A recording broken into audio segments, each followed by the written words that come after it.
السلام عليكم. ما تيجي النهارده نتكلم مع بعض عن علبة الشرايح التلاتة ونص، ودي بتستخدم في تثبيت الكسور التلاتة ونص.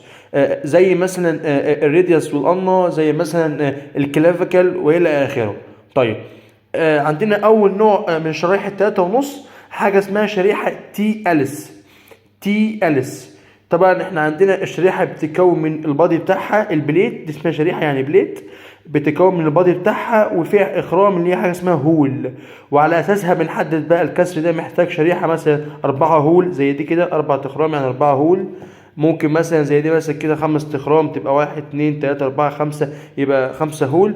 يبقى عندنا مقاسات مختلفه بتوصل احيانا لحد 12 هول.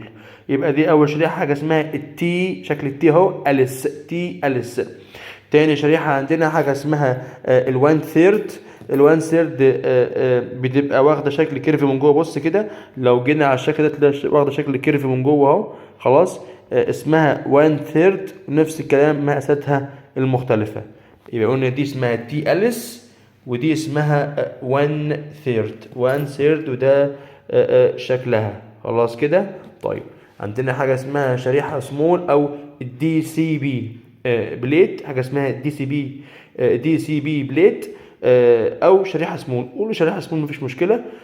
بتبقى شبيهه بالوان ثيرد، لكن ما فيهاش تجويف من جوه، مليانه كلها كده ايه، ميتال، معدن يعني. خلاص كده، اسمها شريحه سمول او الدي سي بي. عندنا الشريحه الرابعه حاجه اسمها شريحه ريكون. شريحه ايه؟ ريكون. ماشي، ومقاساتها مختلفة، وغالبا بتستخدم باستمرار في تثبيت كسر الكلافيكال اللي هو الترقوة. طيب، الشرايح دي اسمها شرايح 3.5 عادية. في منها نفس الشكل ده بس لوجد، بيختلف بس في شكل الهول من جوه. ان شاء الله نعمل لها فيديو خاص بيها. دي كده علبة الشرايح ال3.5 العادية. عندنا ده الوردة دي بنسميها ووشر. بنحطها على المسمار عشان خاطر نقدر ان احنا نلوك على الشريحة، او لو انا مثلا بثبت مسمار بس ومش محتاج شريحة. خلاص. طيب، المسامير بتاعتنا بتنقسم لحاجتين، حاجة اسمها مسامير كورتيكال تثبتها، مسامير كانسيلس هتلاقيها في 3.5 وال4.5.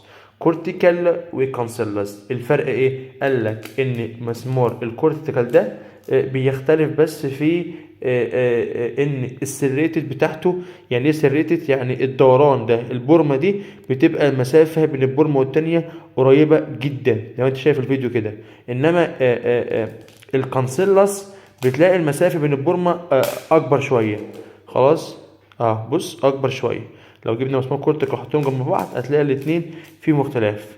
لو ركزت كده هتلاقي ان الكورتيكال اللي هو الاولاني ده اللي على اليمين ده مسافة صغيرة بين السريتد بتاعته، انما هنا كبيرة.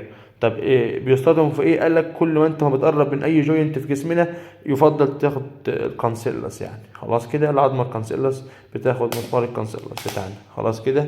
ومع الخبرة هتعرف بنستخدمهم في الشرايح فين بالظبط يعني. خلاص، ده مسمار كورتيكال، ده مسمار كانسيلس. المسامير اللوجت والشرايح اللوجت بتبقى شبيهة بدول، بس بتختلف في حاجة بسيطة. المسمار بيختلف في حاجة بسيطة، والشريحة بتختلف في حاجة بسيطة. ده كده كان فيديو النهاردة باختصار عن حاجة اسمها علبة الشرايح ال3.5 العادية. لو انت على اليوتيوب متنساش تعمل لايك وشير وسبسكرايب للقناة بتاعتنا.